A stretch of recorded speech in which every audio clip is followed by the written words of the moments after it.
이 웅장한 물줄기가 특징인 북미의 나이아가라 폭포, 폭이 가장 넓은 폭포로 꼽히는 남미의 이과수 폭포, 그리고 높이가 가장 높은 폭포로 알려진 아프리카의 빅토리아 폭포가 그것들이죠.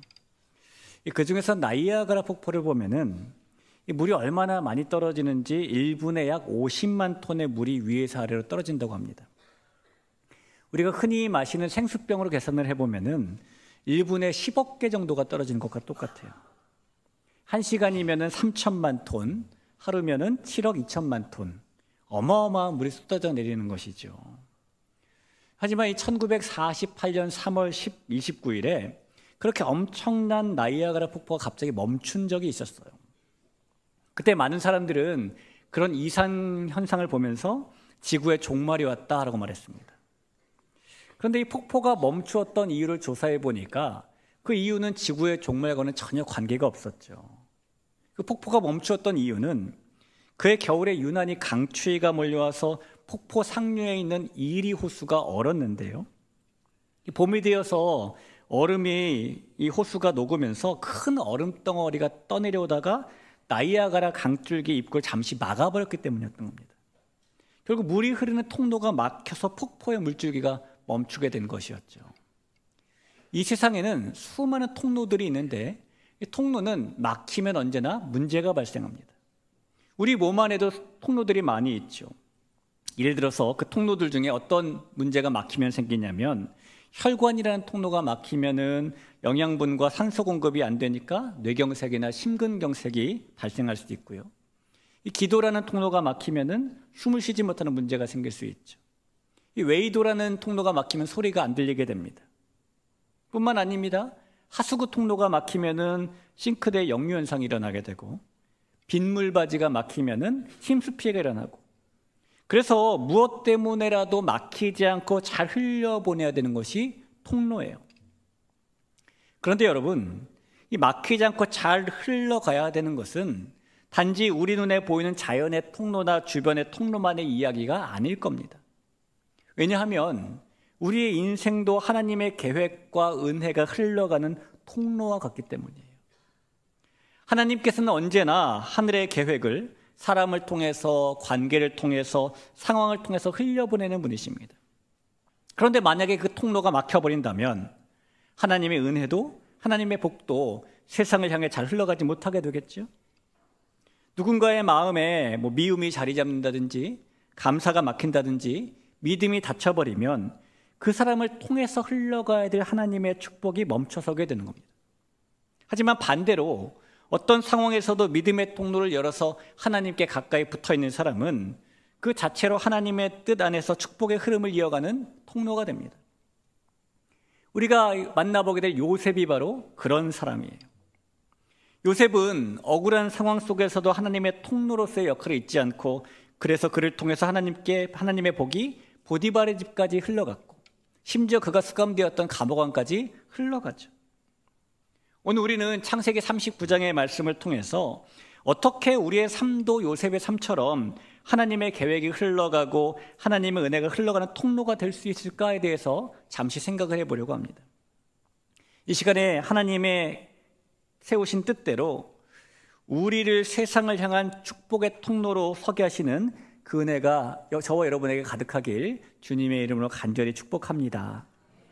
어려서 어머니를 여의고 여정송에 자랐던 요셉, 아버지가 주신 상속자라는 의미의 채색 옷을 입고 살았지만은 그로 인해 형들에게 미움을 받았던 요셉, 그리고 결국 증오가 가득한 형들에 의해 노예로 팔려버린 이 요셉의 이야기는 이제 창세기 39장에 들어와서 본격적으로 펼쳐집니다. 이 창세기 39장을 보면 요셉과 관련된 정말 드라마와 같은 이야기들이 많이 담겨져 있는데요. 요셉이 노예였지만은 가정 총무가 됐다는 이야기, 요셉과 보디발의 아내 사이에 있었던 이야기, 요셉이 감옥에 간 이야기, 감옥에서도 재반 사무를 맡은 사람이 되었다는 이야기, 정말 그의 파란만장한 변화들을, 순간들을, 인생들을 들려주고 있어요.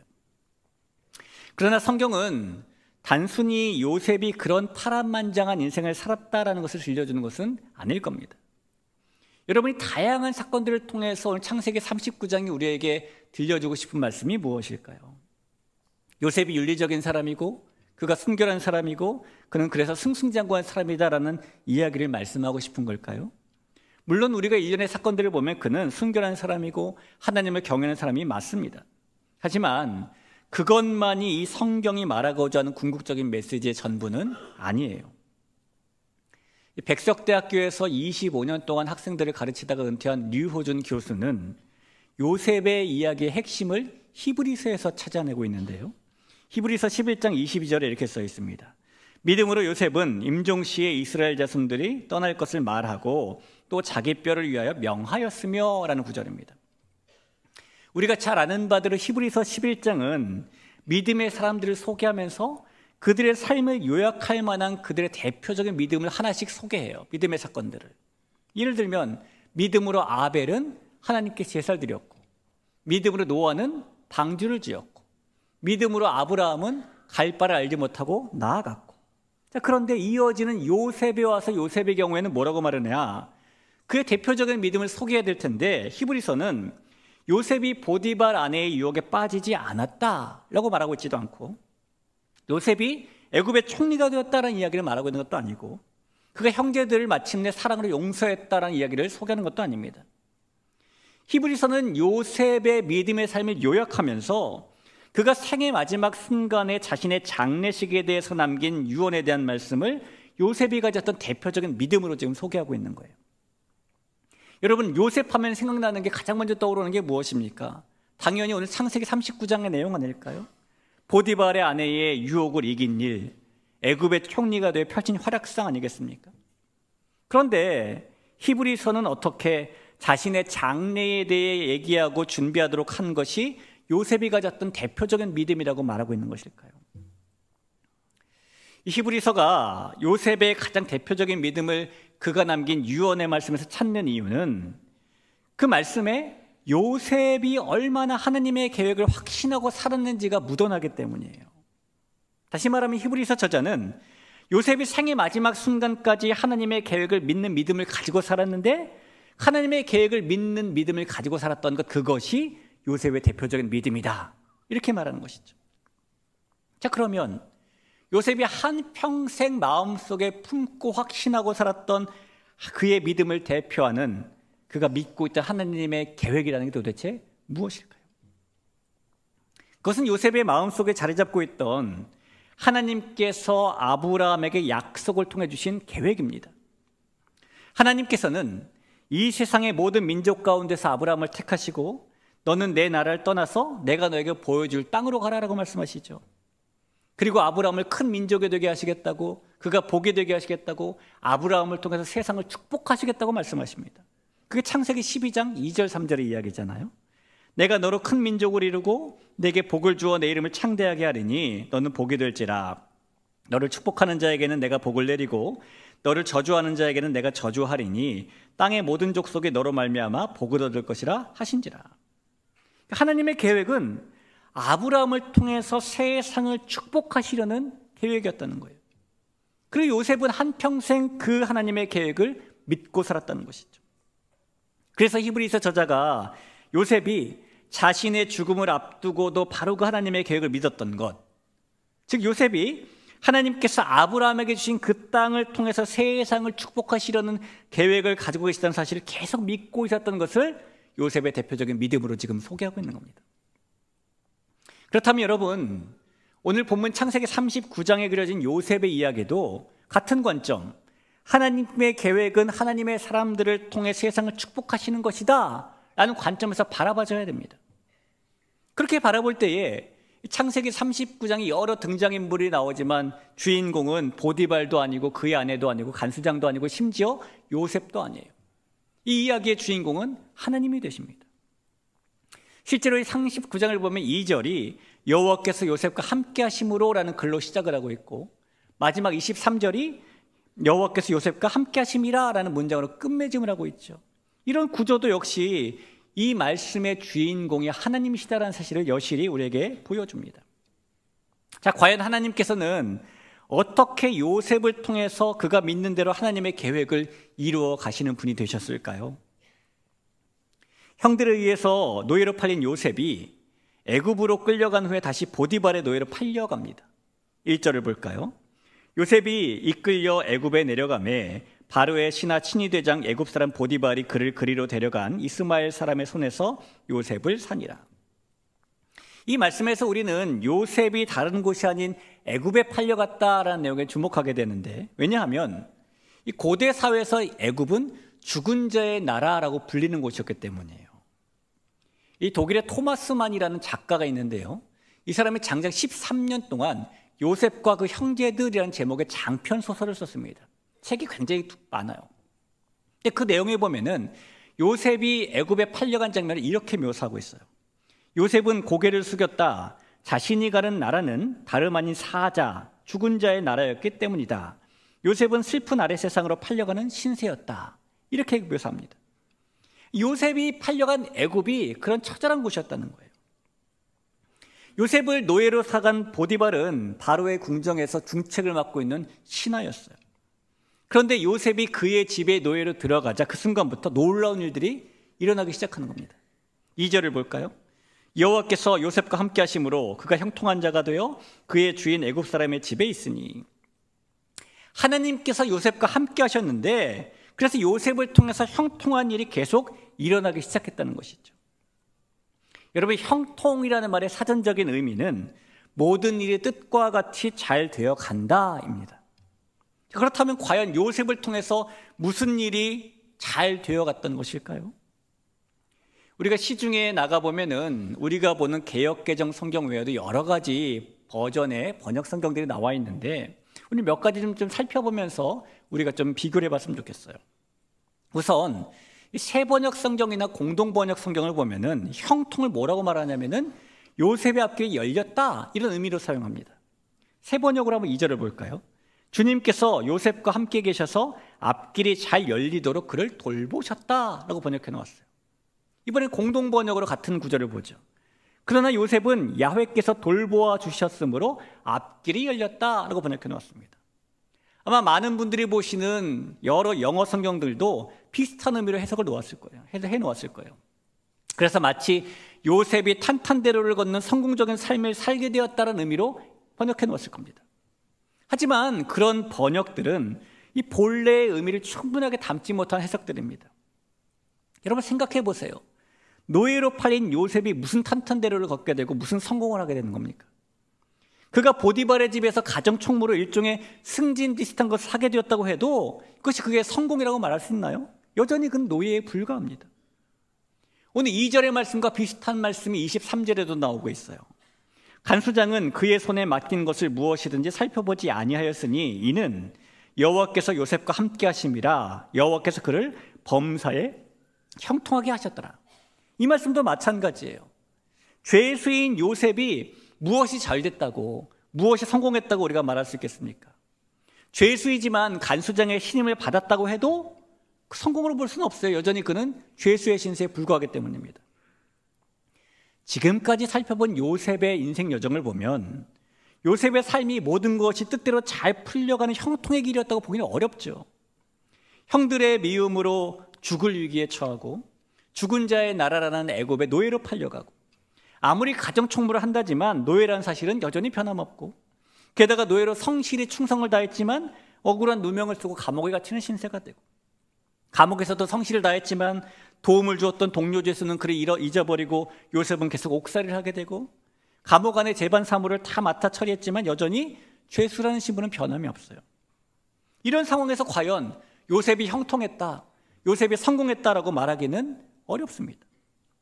성공은 너무나 거리가 먼 상황들이니까요. 그러니 창세기 39장은 하나님께서 함께 하셔서 요셉의 인생이 성공했다는 이야기를 지금 말하고 있는 것이 아닌 것이에요. 그렇다면 하나님께서 이 말씀을 통해서 우리에게 전하고 있는 형통은 도대체 무엇일까요? 히브리어 원어 성경을 보면은 본문의 형통이라는 말이 마칠리아흐라는 단어로 사용되어 있습니다. 이 마칠리아흐라는 단어는요, 문법적으로 사역형이라는 형태를 띠고 있는데, 이 사역형의 특징은 누군가에게 뭔가를 시킨다는 거예요. 그래서 이 말을 정확히 번역하면 누가 성공했다라는 의미로 되는 것이 아니라 누가 무슨 일을 성공시켰다라는 의미가 되어야 되는 것이죠. 그렇기 때문에 2절 말씀은 요셉이 형통했다, 요셉이 성공했다라는 말씀이 아니라 요셉이 성공을 시켰다, 요셉이 하는 일마다 성공적으로 끝났다, 이런 의미가 된다는 것입니다. 또다시 말하면 하나님께서 요셉과 함께 하셔서 요셉이 성공적인 인생을 살았다는 것이 아니라 하나님께서 요셉과 함께 하셔서 요셉이 하는 일이 성공했다, 이런 뜻이 된다는 거예요. 여러분, 이 두 표현이 비슷해 보이지만 엄청난 차이를 가진 것입니다. 이 현대인의 성경에서 이 부분을 가장 잘 번역해 놓았어요. 2절을 한번 현대인의 성경으로 볼까요? 여호와께서 요셉과 함께 하심으로 그는 자기 주인의 집에 살면서 모든 일을 성공적으로 수행해 나갔다. 이것이 가장 정확한 번역입니다. 정리하자면 요셉의 형통은 그가 성공했다는 말이 아니라 하나님께서 요셉을 통해 하시는 일이 성공했다는 거예요. 요셉은 노예였고 죄수라는 인생의 밑바닥에 있었지만 하나님께서는 그래도 그런 요셉을 통해 일하셨고 그의 손으로 하는 일이 잘 되게 해주셨다는 것이죠. 그리고 요셉이 하는 모든 일들이 잘 될 수 있었던 것은 하나님께서 그와 함께 하셨기 때문이다라고 성경은 말씀하고 있는 것입니다.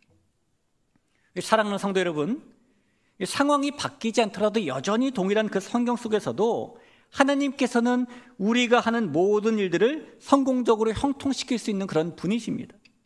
그러니 혹시 비록 지금의 자리와 상황이 성공과는 거리가 멀어 보여도 하나님께서 함께 하시면 우리가 바로 똑같은 그 자리에서도 성공케 하는 일이 시작될 수 있는 줄 믿으시기를 주의 이름으로 부탁을 드립니다.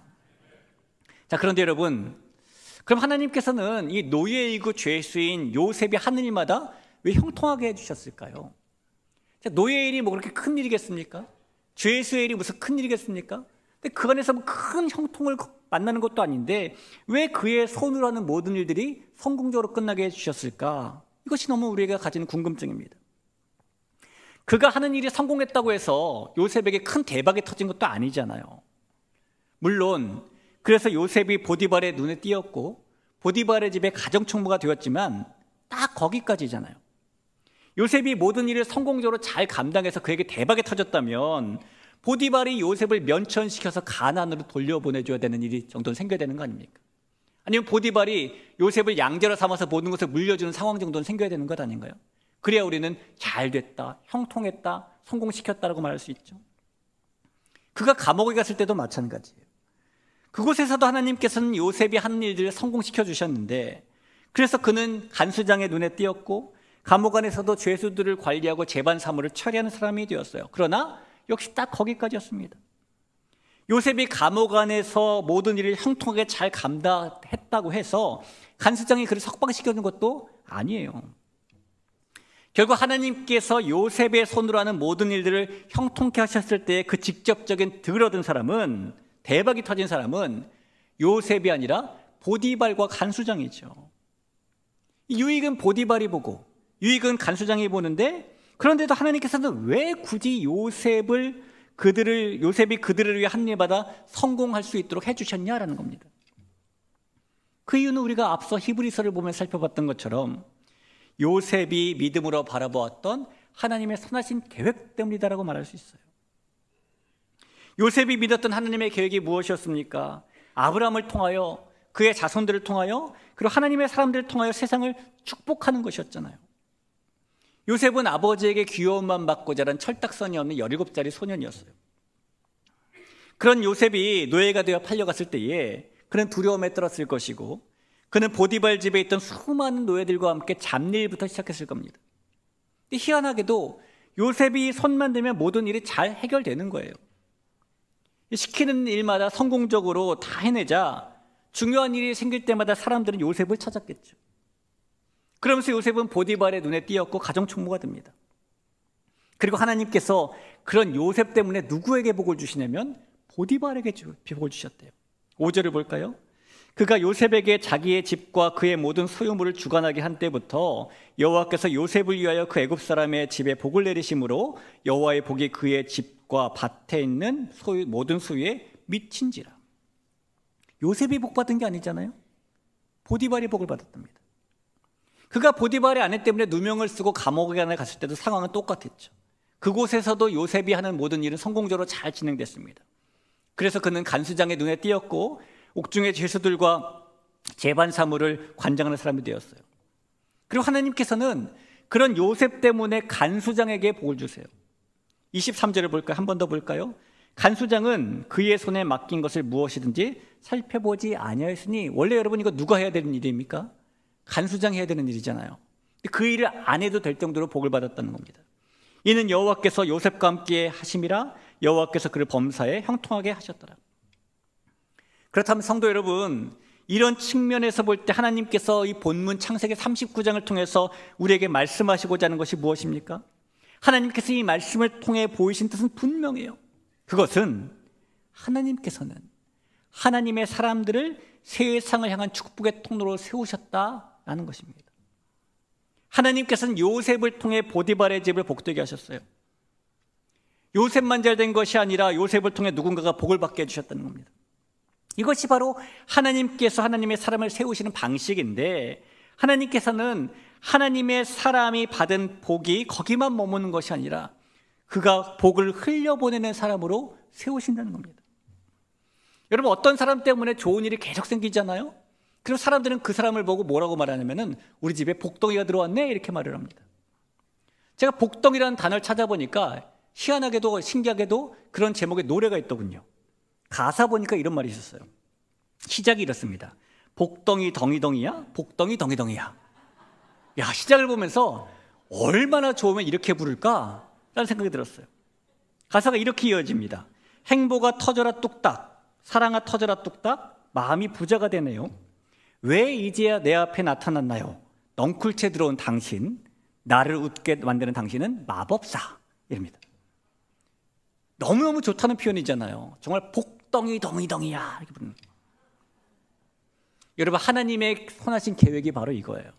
하나님께서는 하나님의 사람들을 세상의 복덩이로 세우시는 겁니다. 하나님께서 아담과 하와를 창조하시고 그들에게 주셨던 첫 복이 바로 그것 아닙니까? 창세기 1장 28절을 보시죠. 하나님이 그들에게 복을 주시며 하나님이 그들에게 이르시되 생육하고 번성하여 땅에 충만하라, 땅을 정복하라, 바다의 물고기와 하늘의 새와 땅에 움직이는 모든 생물을 다스리라 하시니라. 땅을 정복하라, 땅에 충만하라, 땅을 다스리라. 이 말씀은 단순히 번성하고 잘 먹고 잘 살아라라는 명령이 아니라 세상을 복되게 하라는 하나님의 사명적인 명령인 거예요. 하나님께서는 사람을 세상의 축복의 통로로 복덩이로 지으셨다는 겁니다. 그래서 하나님께서 아브라함에게 땅의 모든 족속이 그 때문에 복을 얻을 것이라고 말씀하시고 그가 세상의 복덩이가 되게 하신 것이고요. 그래서 하나님께서 야곱이 라반의 집에 갔을 때 복덩이가 되게 하시고 야곱 때문에 라반의 집이 복을 받게 하신 것이고, 또한 그래서 하나님께서 요셉이 보디발 집에 복덩이가 되게 하시고 요셉 때문에 보디발 집에 복을 주신 겁니다. 여러분, 하나님의 계획은 유독 아브라함만, 유독 야곱만, 유독 요셉만 세상의 복덩이로 세우시는 것이 아니에요. 하나님의 계획은 예수님의 십자가를 통해서 모든 하나님의 사람들이 다 세상의 축복의 통로, 세상의 복덩이로 세우시는 겁니다. 이 갈라디아서를 보니까 바울이 교인들에게 편지를 쓰면서 예수님의 십자가 구속의 사역을 설명하며 이런 내용을 담았습니다. 3장 14절인데요. 이는 그리스도 예수 안에서 아브라함의 복이 이방인에게 미치게 하고 또 우리로 하여금 믿음으로 말미암아 성령의 약속을 받게 하려 함이라. 예수님께서 십자가에 달려 돌아가셨는데 그 이유가 무엇인지 아느냐? 아브라함의 복이 어디에 미친다고요? 이방인에게 미치게 하기 위해서 예수님이 십자가에 돌아가신 것이다 라고 바울은 지금 말하고 있는 것이죠. 그리고 그 사실을 믿는 우리는 성도가 된 것입니다. 그래서 성도인 우리는 예수님께서 이루신 그 일을 흘려보내는 세상의 복덩이, 세상을 향한 축복의 통로로 부름받은 사람들이 되는 거예요. 그렇기 때문에 우리가 어디에 있든지 어떤 상황에 있든지 성공할 때만이 아니라 실패할 때에도 희망 가득한 상황에서뿐만이 아니라 절망적인 상황에서도 하나님께서 함께 하시는 사람이기에 이 세상의 축복의 통로가 되어서 모든 이웃에게, 모든 민족에게, 모든 사람에게 하나님의 구원의 축복과 사랑의 축복을 흘려보내는 것이죠. 여러분, 저와 여러분의 존재, 저와 여러분의 정체가 그거라는 것을 잊지 마시기를 주님의 이름으로 간절히 부탁을 드립니다. 그러면은 세상도 자기들이 우리 때문에 복 받는다는 것을 알아요. 보디발을 보세요. 그가 자기 집과 밭에 있는 모든 소유에 내린 복이 단순히 운이 좋아서가 아니라, 자기의 능력에 뛰어나서가 아니라 요셉을 통해 하나님께서 주신 것이라는 것을 알았대요. 3절에 써 있잖아요. 그의 주인이 보디발이 여호와께서 그와 함께 하심을 보며 또 여호와께서 그의 범사에 형통하게 하심을 보았더라. 보디발이 이것을 봤다는 건 매우 놀라운 장면입니다. 여러분, 보디발이라는 이름의 뜻이 무엇인지 아십니까? 애굽에서 섬기는 신 중에 태양신이라는 우상이 있는데 이 태양신을 라라고 부릅니다. 이 보디발이라는 이름의 뜻은 라가 맡긴 사람이란 뜻이에요. 이름 자체가 그런 사람인 보디발이 태양신이 아니라 여호와께서 자기에게 요셉을 통해 복을 주셨다라는 것을 보고 있다는 것, 엄청난 일인 거죠. 놀라운 일인 겁니다. 그렇게 우리가 하나님의 세상을 향한 축복의 통로가 되면 그 사실을 세상도 안다는 겁니다. 사랑하는 성도 여러분, 이 요셉의 이야기를 통해서 볼 때에 우리가 성도로서 이 세상을 향한 축복의 통로로 세움받기 위해서, 또 세움받은 사람으로서 우리가 뭘 해야 되는지 몇 가지 흐름을 좀 정리할 수가 있어요. 우선 여러분, 세상을 향한 축복의 통로가 되어서 하나님의 임재를 의식하며 사시기를 바랍니다. 요셉의 삶을 관통한 핵심적인 단어는 여호와께서 요셉과 함께 하심으로 이잖아요.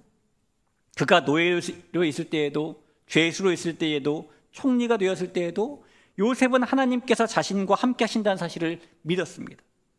그리고 그 믿음이 요셉으로 하여금 상황에 휘둘리지 않게 하고 어떤 자리에서도 하나님의 뜻을 따라 축복의 통로로 살도록 만들어 주었어요. 세상을 향한 축복의 통로가 되는 사람은 환경이 아니라 하나님의 임재를 보는 사람입니다. 그러니 귀한 여러분, 우리가 하나님께서 지금 나와 함께 하신다라는 믿음 안에 머물 때에 우리의 삶은 자연스럽게 세상을 향한 하나님의 축복의 통로가 된다는 사실을 믿으시기를 바랍니다. 자, 또한 여러분, 세상을 향한 축복의 통로가 되어서 저와 여러분이 우리가 있는 자리를 섬김의 자리로 바꾸길 간절히 바랍니다. 요셉은 노예의 자리에서도 주인의 집을 맡아 충성되게 일했고요, 이 감옥에서도 죄수들을 돌보며 성실히 섬겼죠. 그래서 그가 있는 곳마다 막히지 않은 하나님의 축복이 주변으로 흘렀다는 겁니다. 하나님께서 그렇게 충성되게 다하는 요셉을 통로로 사용하셔서 그 주변을 복되게 하셨기 때문이에요. 우리가 있는 가정이라는 공동체, 직장이라는 공동체, 교회라는 공동체, 또는 그 외에도 우리가 몸담고 있는 여러 공동체들이 있을 텐데 다 똑같습니다. 하나님께서는 우리가 머무는 자리마다 우리를 통해서 하나님의 구원과 사랑과 공의와 진실함이 흐르기를 바라시는 거예요. 우리 때문에 우리의 가정이 복받아야 되는 것이고, 우리 때문에 우리 회사나 우리 직장이 복받아야 되는 것이고, 우리 때문에 우리 사업체가, 우리 때문에 우리 교회가, 우리 때문에 이 열방이 복받아야 된다는 것입니다. 우리가 그렇게 섬김의 자세로 일상을 살아갈 때에 우리는 그 자리에서 하나님의 복을 세상으로 흘려보내는 축복의 통로가 된다는 사실을 믿으시길 한 번 더 부탁드립니다. 한 가지만 더 말씀드리면 여러분, 세상을 향한 축복의 통로로서 하나님의 큰 그림을 믿고 인내하시기를 바라요. 요셉은 억울하게 노예가 되고 억울하게 감옥에 갇힌 시간 속에서도 하나님의 계획을 확신했습니다. 그는 하나님께서 아브라함에게 모든 민족이 너로 말미암아 복을 받을 것이다라는 약속을 통해 주신 계획을 여전히 믿고 살았어요. 그리고 그 믿음이 요셉으로 하여금 고난의 과정을 하나님의 계획 안에 있는 시간으로 받아들이게 했죠. 그는 죽을 때까지 그런 하나님의 계획을 믿는 믿음을 가지고 살았다는 겁니다. 우리 역시 때로는 이해되지 않는 시간 속에 서 있을 때가 있습니다. 그러나 그때에도 우리가 하나님의 섭리를 신뢰하면서 인내할 때에 우리의 삶은 결국 누군가에게 복이 되는 세상을 향한 축복의 통로가 된다는 사실을 믿으시길 바랍니다. 여러분, 우리는 축복의 통로예요. 축복의 통로가 되면은 어떤 분들이 이렇게 생각하실지도 모릅니다. 통로는 다 흘려보내고 남는 거 하나 없을 텐데. 정말 그럴까요? 통로가 흘려보내고 멈추고 흘려보내고 멈추면은 빈 시간이 있을지 몰라요. 그러나 그 통로가 끊임없이 흘려보낸다면, 그 복을 끊임없이 흘려보낸다면 통로에도 복은 계속 묻어있게 되는 거 아니겠습니까? 여러분, 봄날의 날씨는 변덕스럽기로 아주 유명해요. 햇살이 비치면 금세 따뜻해졌다가 구름이 끼면은 금세 어두워졌다가 하루도 몇 번씩 날씨가 바뀌기 때문입니다. 그런데 사람의 생각과 마음도 봄날 날씨처럼 변덕스럽죠. 아침에는 감사로 시작했는데 점심이 되면 짜증이 나고, 그러다 저녁이 되면 후회와 불평으로 끝낼 때가 많아요. 조금만 일이 잘 풀리면 감사와 찬양을 드리지만 조금만 상황이 어려워지면 금세 낙심하고 불평이 나오기도 합니다. 우리의 사랑도 결심도 신앙도 그렇게 흔들리고 변할 때가 있어요. 우리가 이제는 변하지 않겠다, 주님만 따르겠다고 다짐하지만 며칠 지나면 또다시 옛 모습으로 돌아가는 자신의 모습을 보게 되죠. 그러나 여러분, 우리가 그런 모습을 가지고 있음에도 너무너무 감사한 것은, 우리의 마음이 아무리 봄날의 날씨처럼 변해도 너무너무 감사한 것은 하나님의 계획만큼은 결코 변하지 않는다는 겁니다. 존귀한 성도 여러분, 요셉을 축복의 통로로 세우신 하나님께서는 여전히 우리를 세상을 향한 복의 통로로 부르고 계십니다. 그러니 요셉이 그랬던 것처럼 하나님께서 함께 하심을 믿고 맡겨진 자리를 성실히 섬기고 하나님의 큰 그림을 신뢰하며 인내할 수 있기를 바랍니다. 그럴 때 우리의 가정과 일터 그리고 이 땅이 우리의 삶을 통해서 하나님의 복을 보게 될 것이에요. 하나님의 선하신 계획 속에서 하나님께서 함께 하신 요셉처럼 하나님의 구원과 사랑을, 하나님의 은혜와 축복을 넘치도록 흘려보낼 수 있는, 그러면서 그 복의 주인공이 될 수 있는 세상을 향한 축복의 통로로 살아가는 우리 모든 대길의 가족 될 수 있기를 주의 이름으로 축원합니다.